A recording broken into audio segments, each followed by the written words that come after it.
प्रधानमंत्री मोदी डरे हुए हैं जैसा राहुल गांधी कहते हैं हर बार। या तो मोदी भगवान है, कभी कुछ गलत करते ही नहीं है, या फिर कभी कोई कहता ही नहीं कि वो कुछ गलत कर रहे हैं। बालाकोट एयर स्ट्राइक हुई तो घुस के ठोका पाकिस्तान और चीन की हैसियत नहीं कि भारत की तरफ गलत आंखों से देख ले, जहां जाए वैसा भेष हो जाए। ये आपकी सोच नहीं हो सकती जो कांग्रेस पार्टी की आज सोच है। दक्षिण भारत में कह देते हैं कि उत्तर भारतीय जो है सतही राजनीति करते हैं, इनमें परिपक्वता नहीं होती। ये उत्तर वर्सेस दक्षिण क्यों करा राहुल जी ने केरल में जाकर? उत्तर वर्सेस दक्षिण नहीं है, वहां जाकर उन्होंने जो चीज वहां की लोगों में देखी उसको उन्होंने स्पष्ट कहा कि ऐसा होता है। देखिए ऐसा है, क्या आपको लगता है ये ऑडियंस सही है? हमारे साथ आए तो बुरे हो गए, जिनके साथ थे तो वो बहुत अच्छे। अगर तलाक सही है तो रखिए, सही नहीं है तो मत रखिए, लेकिन वो तो अलग बात है ना। लेकिन ये सिर्फ झंडा दिखा के कि हमने तलाक खत्म कर दी है, उससे काम नहीं चलेगा। इस पर संजीदगी के साथ हम लोग इस पर बहस कर सकते हैं, बात कर सकते हैं। ऐसा हो भी सकता है कि हम सहमत हो, ऐसा हो भी सकता है कि हम सहमत ना हो। पर भारत के संविधान में तलाक है। अरे तलाक है, लेकिन आप 20 पता कर लीजिए, 20 साल तक तलाक नहीं मिलती है। देश की राजनीति जिस करवट में जा रही है उस पर बातचीत और बहुत ही स्पष्ट बातचीत करना बेहद बेहद आवश्यक है। तो इस पर बातचीत करने के लिए मेरे साथ मौजूद हैं दोनों ही पेशे से वकील हैं, सुप्रीम कोर्ट के वरिष्ठ वकील हैं सलमान खुर्शीद साहब भी और गौरव भाटिया जी भी। गौरव भाटिया भारतीय जनता पार्टी के राष्ट्रीय प्रवक्ता हैं और खुर्शीद साहब कांग्रेस पार्टी के वरिष्ठ नेता हैं और पूर्व मंत्री हैं। तो आप दोनों का स्वागत है इस सत्र में।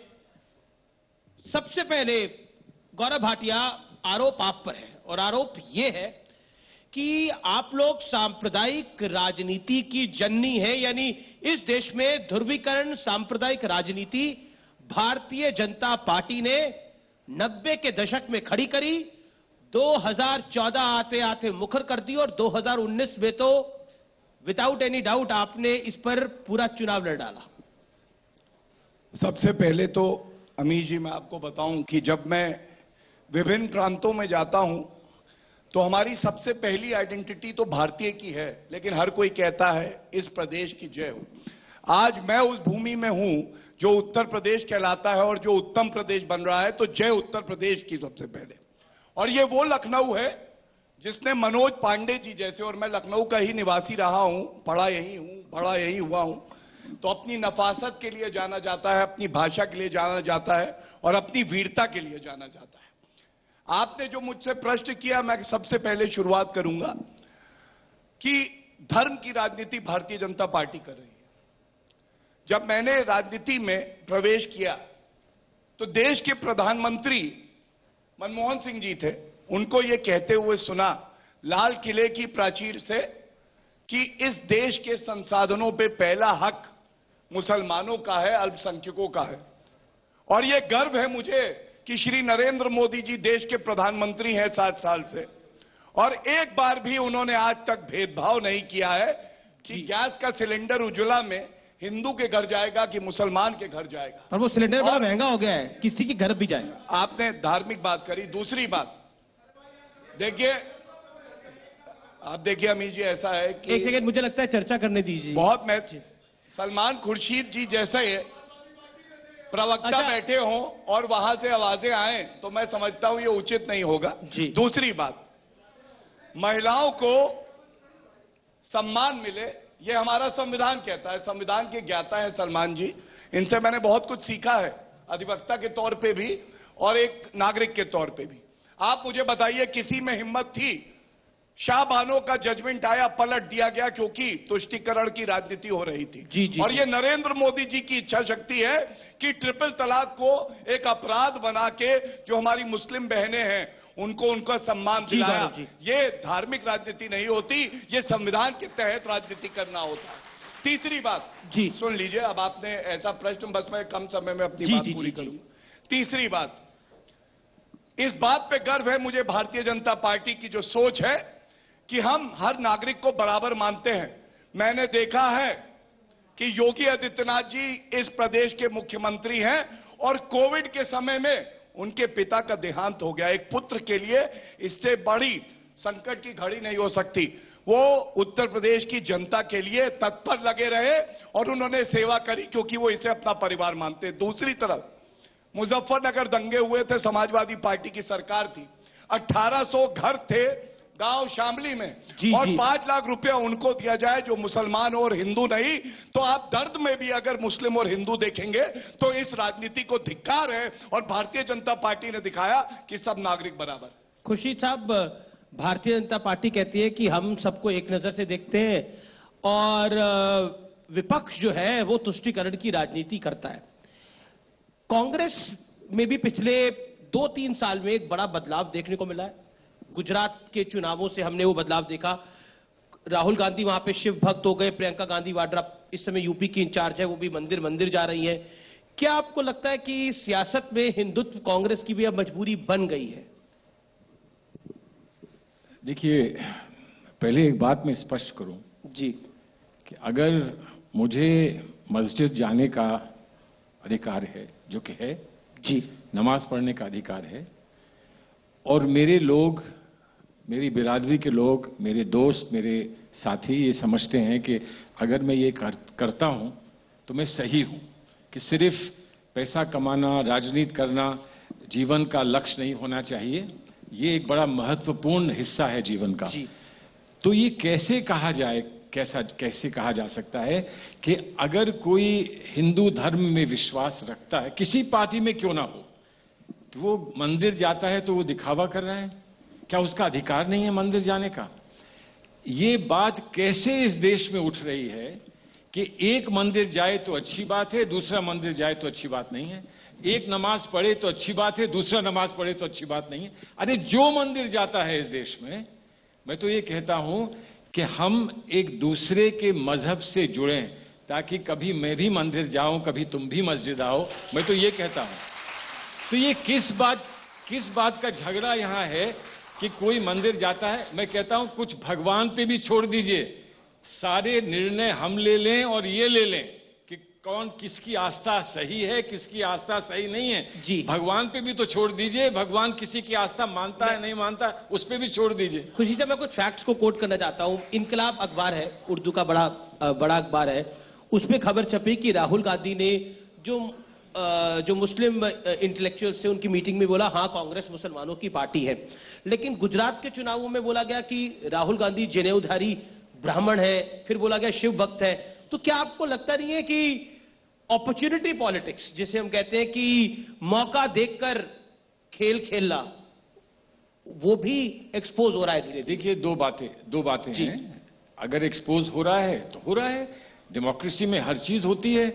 जो कोई अच्छी बात मानी जाती है तो उसका स्वागत होता है, किसी बात को फरेबी माना जाता है तो उसको ठुकरा दिया जाता है। लेकिन जो आपने बात पूछी, जो आपने मुस्लिम इंटेलेक्चुअल्स के संदर्भ में बात कही, वो अखबार में निकला होगा। मैं वहां था, मैं उन लोगों को ले गया था, और वहां पर ऐसा राहुल गांधी जी ने नहीं कहा। बहुत कुछ बड़ी अच्छी बातें कही। क्या कहा था? मैं बताता हूं क्या कहा। जी, वहां पर एक साहब ने कहा कि राहुल जी आप ये अब आप भूल जाइए। वो खुद मुसलमान है, मुसलमान की हैसियत से वहां गए हैं और कह रहे हैं कि राहुल जी अब आप ये छोड़ दीजिए, ये मुसलमान की बात मत करिए, आइए कुछ और बात करें। तो राहुल जी ने सिर्फ ये कहा कि आप डरते हो क्या? आप डरते हो? मुसलमान हो तो मानो कि मुसलमान हो, हिंदू हैं तो माने कि हम हिंदू हैं। किसी ने कहा कि राहुल जी आप ये जो जगह जगह जा रहे हैं, मंदिरों में जा रहे हैं, तो ये क्या संदेश दे रहा है? तो उन्होंने कहा कि भाई बड़ी अजीब बात है, मैं मंदिर में जाता हूं आपको संदेश मिल जाता है, और मैं मजार पे जाता हूं तो आपको संदेश नहीं मिलता है। मैं तो हर जगह वहां जाता हूं जहां मेरे साथी, मेरे कार्यकर्ता मुझसे कहते हैं कि यहां जाना है। और जो लोकतंत्र में अगर लीडरशिप दिखाना चाहता है तो उसे हर एक के साथ जुड़ना होगा। उसको मथुरा में जाकर भी पूजा करनी होगी, अर्चना करनी होगी, और वो ईद बकरीद पर लोगों से गले भी मिलेगा, ऐसा करना होगा। तो मुझे समझ में नहीं आता कि क्यों धर्म की बात हो रही है। चलिए, ऐसा है, मुझे लगता है कि देश में सब हम दोनों को एक मान ले ना मान ले, आपने सबने हम दोनों को एक मान लिया, ये बहुत बड़ी बात। जी, मेरा निवेदन है कि पैनलिस्ट अपनी बात कहने में सक्षम है, तो किसी के बीच में ना बोला जाए। गौरव, सलमान खुर्शीद साहब ने बात की कि देश तो सबको साथ लेके चलेगा। प्रधानमंत्री मोदी भी कहते हैं सबका साथ, सबका विकास और सबका विश्वास। लेकिन फिर जब भी चुनाव आता है, अब बंगाल का चुनाव है, तो अब आप लोग कह रहे हैं कि ममता बनर्जी हिंदुत्व विरोधी है, जय श्री राम के नारे से चिढ़ती हैं, तो ऐसा क्यों? देखिए सलमान जी, क्योंकि विधिक ज्ञाता है, मैं इतना ही कहूंगा कि देश को संविधान दिया है, हिंदू मुस्लिम सिख ईसाई सभी धर्मों ने दिया, और सीए का कानून पारित होता है। शाहीन बाग में एक प्रदर्शन होता है, सर्वोच्च न्यायालय 3 बातें बड़ी कहता है। पहली बात, हिंसा नहीं हो सकती। दूसरी बात, आप किसी भी सार्वजनिक रोड को बंद नहीं कर सकते हैं। और तीसरी बात, डेजिग्नेटेड साइट्स पे ही होगा। कांग्रेस के तमाम नेता वहां गए, शायद सलमान जी भी गए हों। मैं ये जानना चाहता हूं, क्या देश का कानून गली मोहल्ले पार्क में बनेगा या सर्वोच्च न्यायालय उसको तय करेगा कि संवैधानिक है कि नहीं, और संसद तय करेगी? दूसरी बात, ये क्यों होता है मैं आपको बताऊं। अब्बास सिद्दीकी, देखिए कांग्रेस वो पार्टी है जिसके पास आज ना नेता है और ना नीति है और ना सोच है। अब्बास सिद्दीकी वो व्यक्ति है, और सलमान जी यहां बैठे हैं और मुझे पूरा यकीन है कि ये मेरी बात से सहमत होंगे, जिसने कहा था ये तो आप उनको डिसाइड करने दीजिए। नहीं, मुझे यकीन है, हो सकता है मैं गलत हूं। जैसे ये मेरी बात से सहमत हैं, वैसे मैं आपकी बहुत सी बातों से सहमत हूं। मैं इस बात से सहमत हूं कि इस देश के गुलदस्ते में खुशबू अगर मुसलमान की है तो हिंदू की है, सिख की है, ईसाई की, इस बात से मैं सहमत हूं। और संविधान पे जो मैं बात करूंगा तो 2 वकील हमेशा सहमत होंगे अगर संवैधानिक बात करूंगा।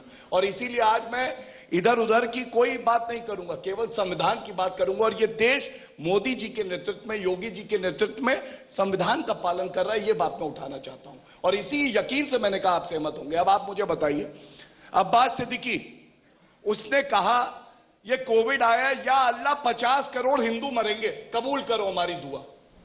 अगर अब्बास सिद्दीकी कोई पुजारी भी होता और वो कहता ना मेरे देश के 20 करोड़ मुसलमान मर जाएंगे, लानत है ऐसे मौलाना पे या पुजारी पे जो एक धर्म के लोगों के लिए कहे कि वो मर जाएंगे क्योंकि वो पहले भारतीय हैं। और ये चीज हमें सीखनी होगी जो नरेंद्र मोदी जी ने सिखाई है। तीसरी बात, हम लोग कहते हैं कि जो बाहरी है, जो घुसपैठिया, उसे बाहर फेंक देंगे। वो नागरिक नहीं है देश का, कानून के पालन करते हुए बाहर फेंक देंगे। अभी आपने आईएसएफ की बात करी, उसी पे रहते हैं। अब्बास सिद्दीकी की मैं चाहता हूं खुर्शीद साहब उस पर बोले भी। मैं ये बात पूरी कर दूं, दोनों का आप उत्तर ले लीजिएगा, ये बहुत महत्वपूर्ण है, इसीलिए उठा रहा हूं। जी, आप मुझे ये बताइए, रोहिंग्या बाहर से आते हैं, वो गैर नागरिक हैं, घुसपैठिए हैं, उनको बाहर भेजना कानून हमारा कहता है। और जो नागरिक हैं हम लोग, जब वहां जाएं तो कहा जाए आप बाहरी हैं। अपने देश की भूमि पे मैं बाहरी कैसे हो सकता हूं? और मैं यहां बैठा कह सकता हूं, अगर कंकड़ भी उछल के आएगा, पत्थर तो छोड़ दीजिए सलमान खुर्शीद जी पे, तो अपनी जान दे देंगे हम भाजपाई, जिनको आप दुश्मन समझते हैं, विरोधी नहीं। इस सोच को कांग्रेस को बदलना हो। खुर्शीद साहब, अब्बास सिद्दीकी की बात करी गौरव भाटिया ने, और आपकी पार्टी में भी आईएसएफ के साथ जो गठबंधन हुआ है, इंडियन सेक्युलर फ्रंट के साथ जो गठबंधन हुआ है बंगाल में, उसको लेकर काफी विरोध की आवाजें उठ रही हैं। क्या आपको लगता है कि आप एक तरफ तो बात करते हैं कि सबका साथ सबका विकास होना चाहिए, यानी सबको साथ लेके चलना चाहिए, दूसरी तरफ एक कट्टरपंथी पार्टी के साथ समझौता करते हैं बंगाल का चुनाव में, क्योंकि वहां पे 30% मुसलमान है, उस वोट बैंक को पाने के लिए? देखिए, हर परिप्रेक्ष्य में जो फैसला होता है उसको समझाने की आवश्यकता होती है। और मैं मानता हूं कि कोई भी निर्णय हम लें, और हम अकेले नहीं, जब ये निर्णय ये लेते हैं तो कोई ना कोई उचित सवाल उठता है और उसका जवाब देना चाहिए। और मैं दे सकता हूं जवाब, यहां ट्रिपल तलाक का मैं जवाब दे सकता हूं, लेकिन फिर ये लेक्चर हो जाएगा ट्रिपल तलाक पे। मैंने पूरी किताब लिखी है, वो आप पढ़ लें तो पता चल जाएगा कि ट्रिपल तलाक में क्या हुआ है। लेकिन एक बात स्पष्ट कर दूं कि समस्या ट्रिपल तलाक की नहीं है, कोई ट्रिपल तलाक नहीं चाहता है। समस्या है तलाक होनी चाहिए या ना होनी चाहिए, कि 20 साल नाक रगड़ रगड़ के किसी को अपने संबंध समाप्त करने चाहिए या तलाक की व्यवस्था को इस्तेमाल करना चाहिए। ये 2 अलग विषय हैं। इस विषय पर कानून क्या कहता है और हम क्या समझते हैं? तलाक तो बाकी धर्मों में भी होते ही है। किसी धर्म में नहीं है।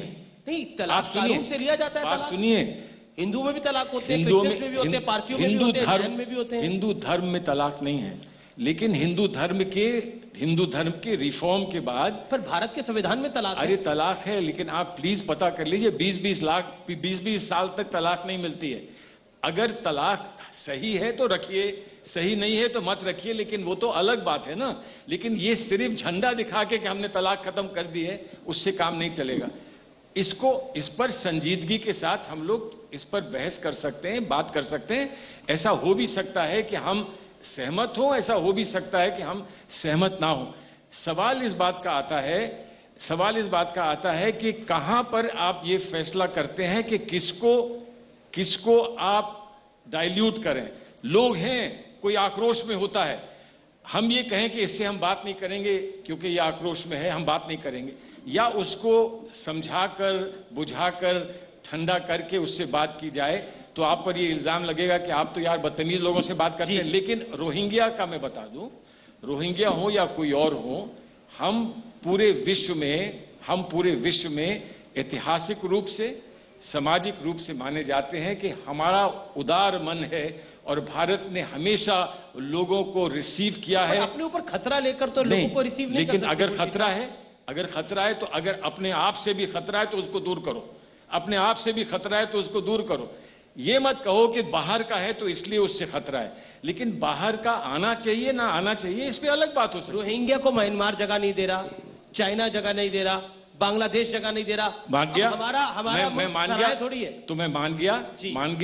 हमने चाइना के यहां से तिब्बती लोग यहां आए हैं, उनको हमने जगह दी है जी, उनको भी बाहर कर दें, उन्हें भी बाहर कर दें। क्या हम दलाई लामा से कहें कि आप जाएं? नहीं, दलाई लामा देश के लिए खतरा नहीं है ना। नहीं, खतरा नहीं। तो फिर ये कहिए कि बाहर और अंदर की बात नहीं है, सिर्फ खतरे की बात है। अगर मैं खतरा हूं तो मुझे भी फांसी दे दीजिए, और ये खतरा है। आप तो नेता है कांग्रेस के, आप कैसे खतरा है? ऐसा नहीं, अगर मैं नेता हूं या कुछ भी हूं, अगर मैं खतरा हूं तो मुझे फांसी दीजिए, मेरे साथ कार्रवाई कीजिए। लेकिन ये मत कहिए क्योंकि तुम बाहर की हो इसलिए खतरनाक हो। लेकिन बाहर वाला अगर आकर हमारे घर में एक मुसीबत क्रिएट करता है तो बाहर वाला ना आए। लेकिन किसको कहां कब कैसे वापस करना है वो सोचना चाहिए। अमेरिका में एक राष्ट्रपति थे जो दीवारें बना रहे थे मैक्सिको के सामने कि कोई ना आ सके मैक्सिको से।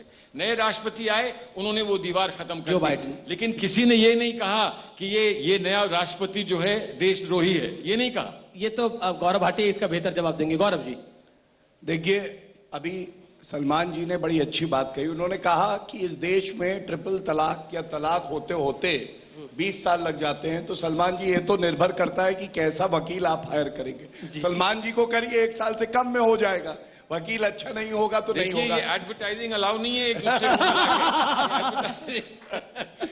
देखिए, मेरा जो कर्तव्य है, मैं आपका जूनियर हूं। पहले ये ब्रीफिंग काउंसिल थे, ये केस भेज सकते थे। अब ये भी सीनियर काउंसिल हो गए, अब ये केस भेज नहीं सकते, इनको अपने पास रखना होगा। अगर अर्जुन के सामने द्रोणाचार्य आएगा तो वो झुकेगा जरूर, और ये भारतीय जनता पार्टी सिखाती है, इसलिए मैं झुका। लेकिन अब मैं 2 बातें कहूंगा।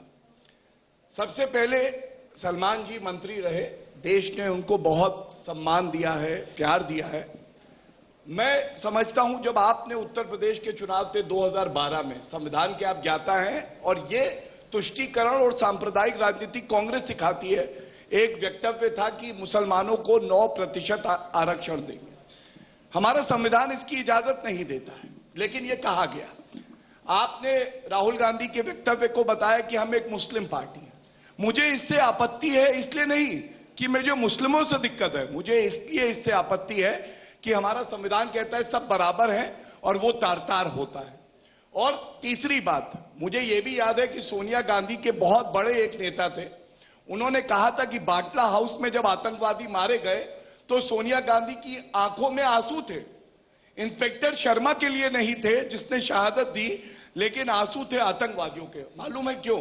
क्योंकि आतंकवादियों का भी धर्म ढूंढ लिया जाता है अमीर जी, और इसीलिए ये जो सांप्रदायिक राजनीति है इसका खात्मा करना आवश्यक है और भारतीय जनता पार्टी वो पार्टी है जो सबका साथ, सबका विकास और सबका विश्वास इस राह पे चल रही है, अटल, और कोई उसे झुका नहीं सकता। सलमान खुर्शीद साहब, बीजेपी का आरोप है कि सांप्रदायिक राजनीति जो है वो कांग्रेस ने ही करना सिखाया, आतंकवादियों का धर्म ढूंढा, बाटला हाउस पे बयान दिया और उसके अलावा भी याकूब मेमन की बारी जो कुछ हुआ, क्या कहना चाहते हैं आप इसके ऊपर? देखिए, आईएसएफ के साथ समझौता भी वही है। इसमें एक बुनियादी प्रॉब्लम है, इसलिए कि ये माना जाता है कि कोई फायदा है तुष्टीकरण में। तो कांग्रेस पार्टी की जो आज जो व्यवस्था है उससे तो नहीं लगता है कि तुष्टीकरण से फायदा होता है। जिसकी व्यवस्था इस वक्त बड़ी मजबूत है वो जवाब दे कि तुष्टीकरण का फायदा होता है कि नहीं होता है। तुष्टीकरण से कोई फायदा नहीं होता है, लेकिन अगर कहीं किसी के लिए सच्ची बात कहनी है तो वो तुष्टीकरण के नकाब के अंदर बंद नहीं करना चाहिए। अब मैं इतनी बात बता दूं कि मैंने इनसे कभी नहीं पूछा कि राहुल गांधी जी के पिताजी का जब देहांत हुआ था, जब उनको असैसिनेट किया गया था, तो आपके यहां कोई था जिसने कहा कि मेरे आंखों में आंसू आ गए? हमने नहीं सुना कि राजीव गांधी के लिए किसी की आंखों में आंसू आए हों। इनके यहां, हमारे यहां तो लोग रोए थे। इंदिरा गांधी के साथ जो हुआ, हमने नहीं सुना कि किसी ने ये कहा हो अटल जी को छोड़कर किसी ने कहा हो कि हमारे आंखों में आंसू आ गए। इंदिरा जी से हमारा विरोध था, लेकिन जिस तरह से बर्बरियत से इंदिरा जी का असैसिनेशन हुआ, हमारी आंखों में आंसू आ गए। इंसान में कब आंसू आते हैं, परिप्रेक्ष्य समझा करें, क्यों आते हैं, सच्चाई क्या है, क्या कहा गया, क्या नहीं कहा गया, इसको समझा करें। और अगर किसी को झूठे ही बुरा कहना है तो कुछ होने की जरूरत ही नहीं है। लेकिन ये सिर्फ गौरव भाटिया नहीं कह रहे, बीजेपी नहीं कह रही, योगी आदित्यनाथ नहीं कह रहे, केशव मौर्य ये नहीं कह रहे, आपकी पार्टी के नेता कह रहे हैं। आनंद शर्मा ने बोला आईएसएफ के साथ समझौता सिलेक्टिविज्म है। मतलब आपने उनका ट्वीट देखा होगा, देखिए, उसके बाद अधीर रंजन चौधरी का भी बयान सुना होगा। सुना है, कुछ फैसला हुआ है, हो सकता है मैं उस फैसले से सहमत ना हूं, हो सकता है। आप है कि नहीं है? अगर मैं नहीं जानता, देखिए, उत्तर प्रदेश में ऐसा कुछ समझौता होता तो मैं उस पर बोलता। मैं बंगाल में यहां बैठे बैठे बोलूं तो वो सही नहीं होगा, लेकिन मैं कह रहा हूं कि हमारी पार्टी में डेमोक्रेसी तो है कि हम अगर सहमत नहीं है तो अपनी बात तो कहते हैं। तो आनंद भाई से मैं इतना ही कहूंगा, तुम तो बोल रहे हो खुलकर, तो फिर क्यों कह रहे हो कि डेमोक्रेसी नहीं है? खुल के बोल रहे हो तो क्या प्रॉब्लम है? तुम अभी यहां पर मेरे साथ कमेटी में हैं, वो फॉरेन अफेयर्स कमेटी में मेरे साथ हैं, और वो खुलेआम बोल रहे हैं वो बात जो साधारणता लगती है कि वो पार्टी के निर्णय के विरोध में है, तब भी डेमोक्रेसी है बोल रहे हैं। माफ करिए, ये मैंने बीजेपी में नहीं देखा किसी को ये कहते हुए कि मैं बहुत जानता हूं लेकिन मोदी ये गलत कर रहे हैं। या तो मोदी भगवान हैं, कभी कुछ गलत करते ही नहीं है, या फिर कभी कोई कहता ही नहीं कि वो कुछ गलत कर रहे हैं। अब चीन के साथ क्या कुछ नहीं हुआ चीन के साथ, लेकिन हमको यही कहना है कि जो हुआ वो ठीक हुआ, कि इस पार्टी में रहना है। हाँ जी, आपको भी लगता है कि प्रधानमंत्री मोदी डरे हुए हैं जैसा राहुल गांधी कहते हैं हर बार? नहीं, देखिए, जो राहुल जी कहते हैं वो राहुल जी कहते हैं। मुझसे आप ये पूछिए कि आप इसको विस्तार से बताइए कि चीन के साथ जो आप राहुल जी को डिफेंड नहीं करना चाहते? नहीं, मुझे राहुल जी को डिफेंड करने की जरूरत नहीं है, वो मेरे नेता हैं भाई जी। मैं तो राहुल गांधी मुझे डिफेंड करेंगे। आज मैं आपके सामने कुछ गलत बोल जाऊं तो उसको डिफेंड मुझे राहुल जी से अपने आप को कराना पड़ेगा। और एक दफा मैं अपने आप को मैं इसको गौरवशाली अपने आप को समझता हूं कि एक बार मैंने कुछ बात अलीगढ़ में कही थी, इस संदर्भ में कही थी कि हमारे इतिहास में क्या कुछ नहीं हुआ है, और इसलिए मैंने कहा था कि हम पर भी कुछ जिम्मेदारियां हैं। उसको तोड़ मरोड़ के अखबार में लिखा गया कि सलमान खुर्शीद ने कहा कि मेरे हाथ पर खून है मुसलमानों का, ऐसे लिख दिया गया। मैं क्यों कहूंगा कि मेरे हाथ पर खून है? मेरे कपड़ों पर खून है, मैंने कहा था, मेरे हाथ पे नहीं। लेकिन बहरहाल ऐसा कह दिया। मुझे गर्व इस बात का है कि खुले मैदान में हजारों की संख्या के ऊपर राहुल गांधी ने खड़े होकर ये कहा था। मैं तो एक्सपेक्ट भी नहीं कर रहा था कि सलमान जो कह रहे हैं उनको कहने का अधिकार है, मैं उसको प्रोटेक्ट करूंगा, ये उन्होंने कहा था। मैं जब उनके पास गया तो मैंने कहा राहुल जी, कोई नेता ऐसी बात कहता नहीं है, आपने क्यों कह दिया? तो मुस्कुराए और कहा कि कभी कभी ऐसी बात कहनी पड़ती है, लेकिन सलमान ये बातें हम लोग कह जाते हैं, मैं भी कह जाता हूं, और फिर उसका बतंगड़ बन जाता है, बड़ी मुसीबत होती है। फिर कोई इलेक्शन लड़ने वाला कहता है कि साहब मेरा इलेक्शन बिगड़ जाएगा, तो हमको थोड़ा सा समझदारी से कहना चाहिए। ठीक है। गौरव, क्या आपको लगता है कि भारतीय जनता पार्टी के पास फ्रेंचाइजी है हिंदुत्व की, और उनको लगता है कि बाकी सब तो विरोधी है, अखिलेश यादव विरोधी है, सलमान खुर्शीद, राहुल गांधी विरोधी हैं, ममता बनर्जी विरोधी हैं, सब विरोधी हैं, अगर कोई पक्षधार है तो वो गौरव भाटिया और उनकी पार्टी है? देखिए, सबसे पहले तो आपने हिंदुत्व पे पूछा। हिंदुत्व संभालेगा भारतीय जनता पार्टी की सोच को, हर हिंदू की सोच को। इतना विराट है, इतना बड़ा है, और हमारे पास कोई फ्रेंचाइजी नहीं है। लेकिन मन में एक सवाल आता है, जरूर पूछ लेता हूं, ऐसा क्यों हो जाता है कि भारतीय जनता पार्टी के कार्यकर्ता अपनी जान भी दे देते हैं भव्य राम मंदिर के निर्माण के लिए, लेकिन एक और पार्टी है अपने आप को सेक्युलर बताती है और कहती है भगवान राम काल्पनिक है। भगवान राम काल्पनिक कैसे हो सकते हैं? किसने रोका था अखिलेश यादव को कि जब वो मौलानाओं को भत्ता दे रहे थे तो पुजारियों को भी भत्ता दे देते, जो अरदास पढ़ते हैं सिख उनको भी भत्ता दे देते? एक अच्छा उदाहरण जाता। तो इसलिए किसी की भपौती नहीं है, लेकिन हां, हिंदू अस्मिता के लिए अगर कोई पार्टी खड़ी रही है तो वो भारतीय जनता पार्टी है, नरेंद्र मोदी जी है, योगी आदित्यनाथ जी हैं, और हम आगे भी खड़े रहेंगे कि अपनी अस्मिता के लिए लड़ने के लिए।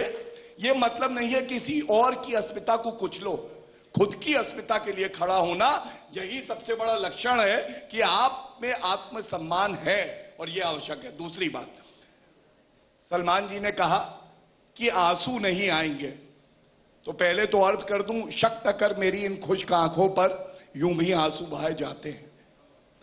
अगर आंखें नम नहीं हुई, पुलवामा का हमला हुआ, देश के प्रधानमंत्री नरेंद्र मोदी जी 40 ताबूतों के सामने खड़े थे, बहुत सी आंखें नम थी, कुछ ने आंसू रोक लिए थे, लेकिन वो 40 ताबूतों का जो बोझ था ना, वो प्रधानमंत्री नरेंद्र मोदी जी जानते हैं।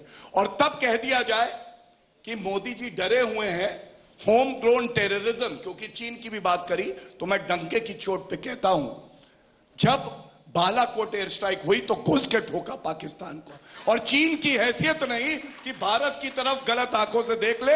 ये नरेंद्र मोदी जी की सरकार है, हमारी वीर सेना है, हम पाकिस्तान और चीन को एक साथ जवाब देना जानते हैं, ये हमारी मजबूती है।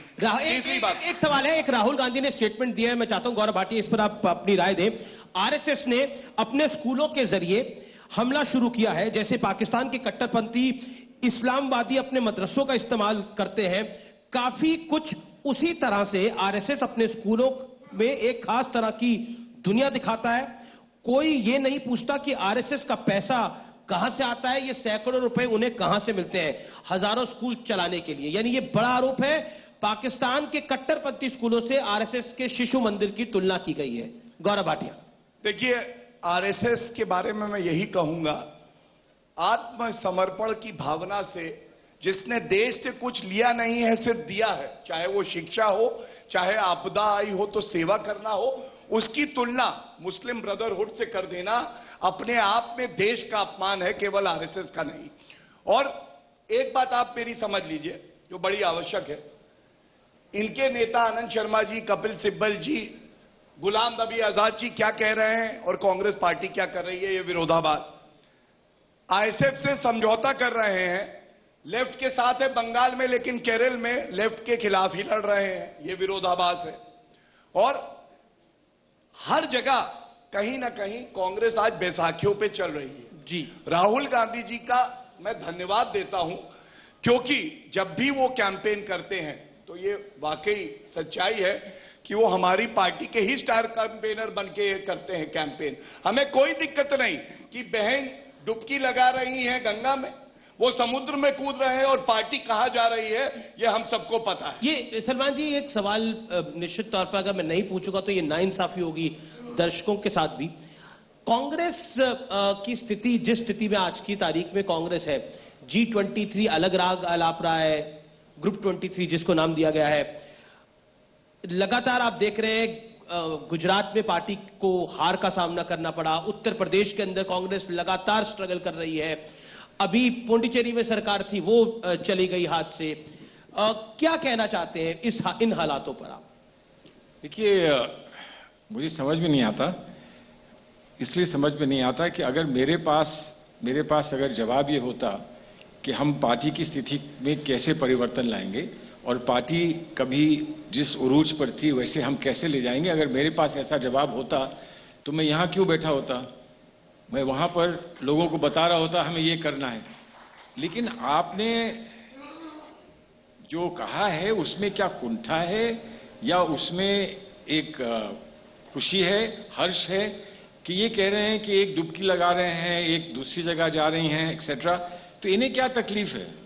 अगर इनके हालात अच्छे हैं उनकी वजह से तो उन्हें रहने दें, इनको क्या तकलीफ है? इनको इनकी ऐसी मार्मिक सोच है कि हम कांग्रेस का शुद्धिकरण करेंगे, हम कांग्रेस को एक अच्छा नेता देंगे। अगर ये बात मैं भी मान लेता तो मैं इनसे अभी नंबर मांग के कहता कि शाम को चलो बात करते हैं। जो हमारे आपको लगता है कर देना चाहिए, जो हमारे पास लीडर्स हैं, हम उनसे खुश हैं, तो इनको क्या कष्ट है, यानी क्या तकलीफ मैं बता है कि सकता उनको हूं? बदलना चाहते हैं? जी 15 सेकंड। हाँ। बिल्कुल आखिरी समय है। देखिए, लोकतंत्र की एक खूबी है, सत्तारूढ़ पार्टी और विपक्ष दोनों की बड़ी अहम भूमिका होती है और ये सलमान जी से बेहतर कोई नहीं जानता। और जब विपक्ष कमजोर पड़ता है तो हमारा लोकतंत्र कमजोर पड़ता है। और एक बात और कह दूं, जहां जाए वैसा भेष हो जाए, ये आपकी सोच नहीं हो सकती जो कांग्रेस पार्टी की आज सोच है।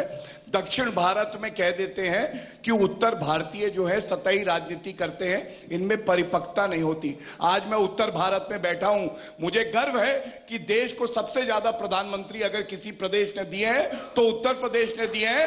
और उत्तर भारत में बैठ के कहता हूं, दक्षिण भारतीयों पे मुझे गर्व है क्योंकि संतोष बाबू जिसने अपने प्राण न्यौछावर किए हमारी धरती के लिए, वो दक्षिण भारत से थे, वो भारत। सलमान जी, आखिरी पॉइंट ये जो बोला, ये उत्तर वर्सेस दक्षिण क्यों करा राहुल जी ने केरल में जाकर? उत्तर वर्सेस दक्षिण नहीं है, वहां जाकर उन्होंने कोई चीज वहां के लोगों में देखी, उसको उन्होंने स्पष्ट कहा कि ऐसा होता है। देखिए, ऐसा है, क्या आपको लगता है ये ऑडियंस सतही है? उन्होंने तो यही बोला कि उत्तर भारत के लोग सतही हैं। ये नहीं कहा, उन्होंने कहा कि यहाँ के लोगों की सोच माइक का थोड़ा कुछ अलग है, यहाँ के लोगों की सोच कुछ अलग है। और वो मुझे इसलिए दिखी कि मैं ज्यादा उत्तर भारत में रहता था, मुझे ये चीज नहीं दिखती थी, आज ये दिखी है तो मैं इसको कह रहा हूं। लेकिन इन्होंने दो बातें कही हैं।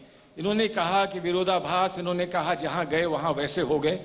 और आज किसके साथ कौन है, तो कौन हमारे साथ है, कौन आपके साथ था? शिवसेना इनके साथ थी, आज इनके साथ नहीं है, आज इनके साथ नहीं। हमारे साथ आए तो बुरे हो गए, इनके साथ थे तो वो बहुत अच्छे थे। लेकिन इंटरेस्टिंग है, अल्ट्रा राइट विंग पार्टी आपके साथ है, केरल में मुस्लिम लीग भी आपके साथ है। इसीलिए हम कह रहे हैं जी, इसीलिए हम कह रहे हैं कि इस देश में बेकार की लकीरें मत खींचिए। बहुत बहुत शुक्रिया आपका। सेशन में इतना ही समय है गौरव भाई, आपका बहुत बहुत शुक्रिया हमारे साथ जुड़ने के लिए, इस सेशन के लिए। क्यों भारतीय जनता पार्टी कहती है कि बंगाल के अंदर हिंसा, बम का खेला हो रहा है? देखिए, दीदी ने बोला था खेला होबे का तात्पर्य यही है कि वहाँ गोली चलेगी, वहाँ बम चलेंगे, वहाँ पर पोलिंग बूथ पे कब्जा होगा, वहाँ टीएमसी के ड्रोन्स किसी भी आम आदमी को वोट डालने नहीं देंगे, उनके वोट डल जाएंगे। ये सब वहाँ पर होता आया है। और जैसा कि मैं पंचायत का चुनाव बताऊंगा, पिछली विधानसभा का चुनाव बताऊंगा आपको, कि आप किसी से भी चलते हुए व्यक्ति से पूछ लीजिए कि आपने वोट डाला, तो कहेगा नहीं मैं वोट डाला नहीं। फिर वोट कैसे डल गया?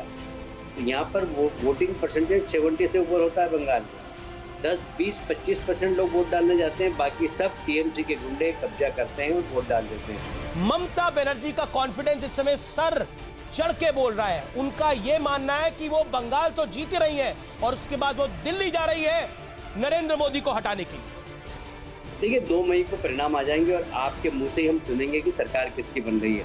पर ये जो अहंकार है, ये जो अति आत्मविश्वास है, जो अहंकार है ममता जी का, ये चूर कर देगी जनता। क्योंकि अहंकार किसी का भी नहीं चला, रावण का भी अहंकार नहीं चला। वर्गीय है मेरे साथ इस समय भारतीय जनता पार्टी के जनरल सेक्रेटरी, और देश की नजर जिस राज्य पे है बंगाल के प्रभारी कैलाश जी, अभिनंदन है आपका, स्वागत है आपका। मैं आपसे जान रहा हूं क्यों भारतीय जनता पार्टी कहती है कि बंगाल के अंदर हिंसा, बम का खेला हो रहा है? देखिए, दीदी ने बोला ना खेला होबे का तात्पर्य यही है कि वहाँ गोली चलेगी, वहाँ बम चलेंगे, वहाँ पर पोलिंग बूथ पे कब्जा होगा, वहाँ टीएमसी के गोन्स किसी भी आम आदमी को वोट डालने नहीं देंगे, उनके वोट डल जाएंगे। ये सब वहाँ पर होता आया है।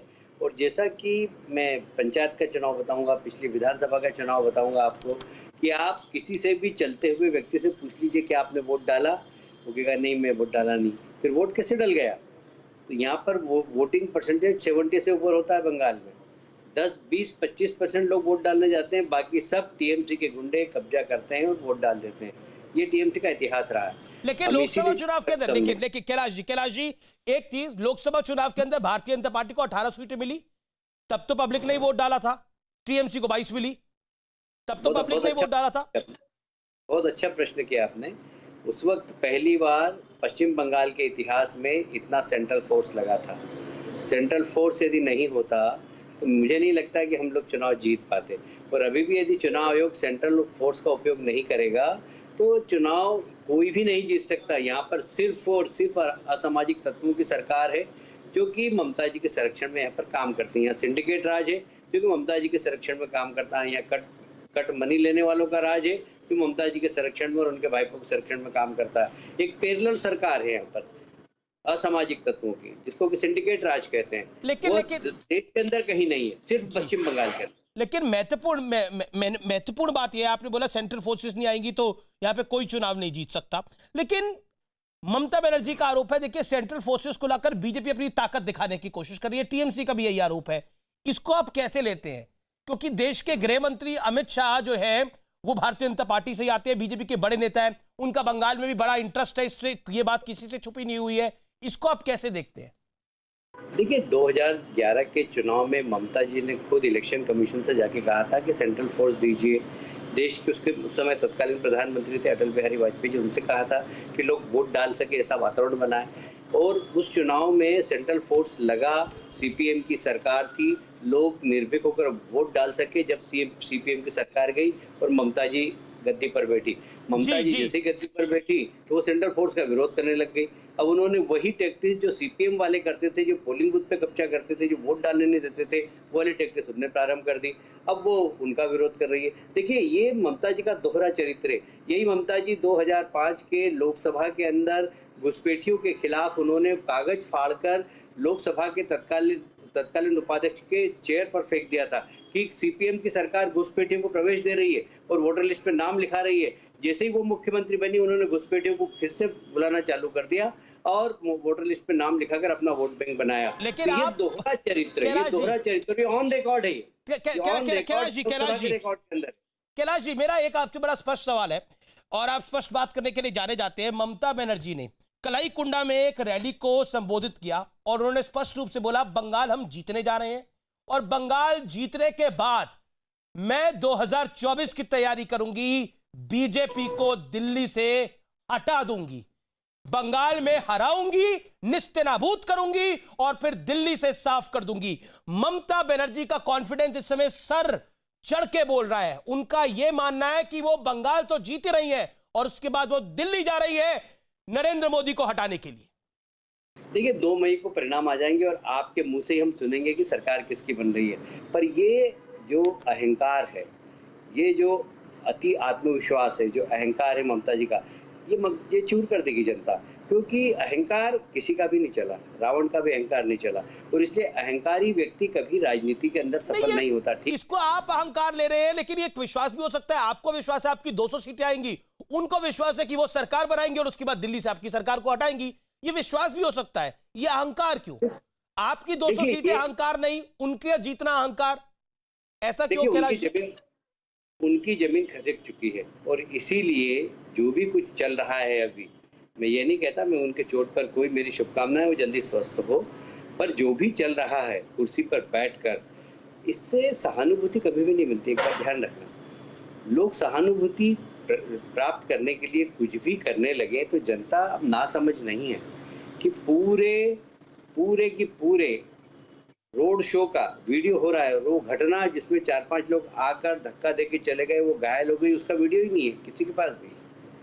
आप अंदाज लगा सकते हैं इसका? आप कितना कितना झूठ बोलेंगे? फिर पहले आपने कह दिया कि मुझे 4-5 लोग धक्का देके चले गए, दूसरी बार फिर दूसरे दिन बयान बदल दिया कि वो तो एक्सीडेंट है। इनके चीफ सेक्रेटरी ने जो इलेक्शन कमीशन को बयान दिया है उसमें ये कहा गया है लेकिन टीएमसी कहती है, ममता बनर्जी कहती है बीजेपी के लोग माहौल खराब कर रहे हैं। हालांकि आज केंद्रीय मंत्री धर्मेंद्र प्रधान के काफिले पर भी हमला हुआ, एक बीजेपी के कार्यकर्ता बहुत बुरी तरह से घायल हुआ जिसको धर्मेंद्र प्रधान खुद अस्पताल लेके गए, ये भी घटनाक्रम वहां पर हुआ है। किस तरह से देखते हैं आप कैलाश जी? यहाँ पर बम की फैक्ट्री है, टीएमसी के नेताओं के हैं, और मैं बहुत आरोप लगा रहा हूँ गंभीरता के साथ कि चुनाव आयोग को इसको गंभीरता से लेना चाहिए, नहीं तो चुनाव आम आदमी वोट नहीं डाल पाएगा। जिस तरीके से ममता जी के गुंडे अभी भी सक्रिय हैं, और इसलिए सेंट्रल फोर्स, चुनाव आयोग अपनी कार्रवाई प्रारंभ करें और चुनाव शांतिपूर्ण हो सके इसके लिए मतदाताओं को आश्वस्त करें, क्योंकि बहुत जरूरी है। प्रतिदिन बम फेंका जा रहा है। एक सांसद है वहां पर अर्जुन सिंह, उनके घर के पास भी 14 धमाके हुए हैं। कैसे लेते हैं आप पूरे घटनाक्रम को? क्योंकि ऐसा लग रहा है कि भय का माहौल है। अगर इस तरह के बम फटेंगे, इस तरह से रैलियों पर हमला होगा, ममता बनर्जी कह रही है कि उन पे भी हमला हो रहा है, तो फिर लोग वोट डालने कैसे आएंगे? बम, हिंसा, और ऐसा लग रहा है कि यही बंगाल चुनाव है। रात को 2 बजे जब घर में सब सो रहे थे, 10-15 बम फेंककर लोग भाग गए। इसीलिए कि जब अर्जुन सिंह हमारे ताकतवर नेता है, जब उनके घर बम फेंक सकते हैं तो आम आदमी तो डरेगी से। तो डरने का जो एक डराने का या डरने का? डराने का। आम जनता डरे, क्योंकि इतने बड़े नेता घर बम फेंक दिया तो आम जनता तो डरेगी ही। तो कुल मिलाकर भय और आतंक फैलाने की प्रक्रिया, मुझे लगता है कि इसको इलेक्शन कमीशन गंभीरता से लेगा, और इसके अपराधियों को, उस क्षेत्र के पुलिस अधिकारियों से चुनाव आयोग को चाहिए कि प्रश्न करे कि भाई ऐसे किसके धमाके। एक सवाल, ममता बनर्जी जो प्लान खेल रही है, जो चोट को लेकर, क्या आपको लगता है उससे उनको सिंपैथी वोट मिलेगा? क्योंकि ऐसा हमने कई बार देखा है कई चुनावों के अंदर। देखिए, 10 साल का कोई मुख्यमंत्री, 10 साल किसी प्रदेश में मुख्यमंत्री रहा, वह चंडी पाठ करके और ये कहे कि मैं हिंदू हूँ, मैं ब्राह्मण की बेटी हूँ, 10 साल बाद ऐसा कहने की जरूरत पड़ी? ऐसे क्या आपने कुकर्म किए 10 साल में कि आपको 10 साल बाद ये कहना पड़ रहा है कि मुझे चंडी पाठ भी आता है? आपने, कैलाश जी, ये सवाल आप पूछ रहे हैं, आप लोगों ने मजबूर कर दिया। आप जय श्री राम के नारे लगवाते हैं उधर, उन्हें एंटी हिंदू दिखा रहे हैं, तो उन्हें दिखाना पड़ेगा मैं हिंदू हूँ। नहीं, ऐसा नहीं। तो आपने तो उनको 30% मुसलमान वोटों के ब्रैकेट में बांध के रख दिया था। भाई, हमने नहीं कहा, उनके कामों से हुआ। जब दुर्गा पूजा पे विसर्जन पे आप प्रतिबंध लगाएंगे और मुहर्रम के जुलूस को आप अनुमति प्रदान करेंगे, तो दुर्गा पूजा के समर्थक लोग हाईकोर्ट गए, दुर्गा विसर्जन हाईकोर्ट के आदेश से हुआ। आप समझ सकते हैं कि सरकार की उसमें कितनी किरकिरी हुई, ममता जी की कितनी किरकिरी हुई। एक बात बताइए, ये तुष्टीकरण की नीति के कारण जो लगातार एक के बाद एक घटनाएं हुई, उससे 10 साल बाद उनको ये कहना पड़ रहा है। अरे, सफल मुख्यमंत्री होते कहता है कि मैंने उद्योगीकरण कर दिया, 10 लाख लोगों को रोजगार दिलाया, मैंने इतने नए उद्योग चालू कर दिए, मैंने क्वालिटी एजुकेशन किया, मैंने इतने कॉलेज खुलवाए, मैंने इतने हॉस्पिटल खुलवाए। लेकिन देखिए, आप तुष्टीकरण का आरोप लगाते हैं, आप कहते हैं कि ममता बनर्जी जो है वो तुष्टीकरण की राजनीति कर रही है, लेकिन दूसरी तरफ आप पे आरोप ये लगता है आप हिंदू अपीसमेंट कर रहे हैं। क्या आप लोगों को, मेरा बड़ा स्पष्ट सवाल है, कैलाश विजयवर्गीय, आप इलेक्शन स्ट्रैटेजिस्ट भी है बंगाल के। कैलाश जी, आप हमारे साथ हैं? जी, कैलाश जी, आप बंगाल में बीजेपी के प्रभारी भी है। मैं आपसे बड़ा स्पष्ट सवाल पूछ रहा हूं, क्योंकि वहां पर 30% मुसलमान वोट बैंक है। क्या, जैसे आंकड़ों में कहा जाता है, हालांकि मुझे शब्द कहने अच्छे नहीं लग रहे, लेकिन कहा ऐसे ही जाता है, उस 30% मुसलमान वोट बैंक माना जा रहा है कि पॉलिटिकल पंडित मान रहे हैं टीएमसी की गिनती 22%, 25% से शुरू होगी। क्या बीजेपी को उसमें कोई अपना हिस्सा नहीं चाहिए? बीजेपी उनको उस वोट को चाहती नहीं है? नहीं मिलेगा। देखिए, मैं बहुत साफ कह रहा हूं कि हमारा जो नारा है मोदी का, सबका साथ, सबका विकास और सबका विश्वास। आप नारा लगाएंगे जय श्री राम का, लव जिहाद की बात करेंगे आपके लोग आकर वहां पर, चाहे योगी आदित्यनाथ हो, चाहे नरोत्तम मिश्रा हो, तो कोई भी कुछ भी कहे, पर लोगों को मोदी जी पे विश्वास है, भारतीय जनता पार्टी की पॉलिसी पे विश्वास है। आज अगर प्रधानमंत्री आवास योजना बन रही है तो रामलाल को मिल रही है, तो रमजान भाई को भी मकान मिल रहा है। आज यदि प्रधानमंत्री की उज्ज्वला योजना का लाभ किसी राम प्यारी भाई को मिल रहा है तो रमजान भी को भी मिल रहा है। तो ये जो एक सबका साथ, सबका विकास, सबका विश्वास जीतने का काम जो मोदी जी ने किया, जो भारतीय जनता पार्टी ने किया, 3 तलाक जैसा निर्णय लिया, उससे बहुत सारे महिला जी मुस्लिम समाज की, वो मोदी जी को चाहती है, मोदी जी को वोट देना चाहती है।